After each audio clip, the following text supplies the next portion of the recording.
അല്ല, ഒരാഴ്ച കൊണ്ട് ഞാൻ ശ്രദ്ധിക്കുക, എന്തുവാ പരിപാടി? അതാണോ? ഞാൻ ഉണ്ടാക്കുന്ന പലഹാരങ്ങളും ഫുഡൊക്കെ നമ്മുടെ അയൽക്കാർ മേടിക്കുന്നുണ്ട്. അതുവഴി എനിക്ക് കാശും കിട്ടുന്നുണ്ട്.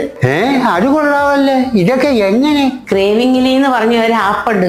അതുവഴിയാണ് ഞാൻ പലഹാരങ്ങളൊക്കെ എല്ലാവർക്കും എത്തിക്കുന്നത്. ഇതൊക്കെ വീട്ടിൽ കൊണ്ട് കൊടുക്കണ്ടായോ? വേണ്ട, അവരിവിടെ വന്ന് മേടിച്ചോളും. അതേപോലെ തന്നെ നമ്മുടെ മക്കൾക്ക് ഉണ്ടാക്കി കൊടുക്കുന്ന അതേ രുചിയോടാണ് ഞാൻ അവർക്കും ഫുഡ് ഉണ്ടാക്കി കൊടുക്കുന്നത്. ഇതിന്റെ പരിപാടികളൊക്കെ എങ്ങനെയാ? നമ്മൾ ഉണ്ടാക്കുന്ന ഭക്ഷണത്തിന്റെ ഫോട്ടോ എടുത്ത് പോസ്റ്റ് ഇട്ട് അവരെ കാണിച്ചാൽ മതി.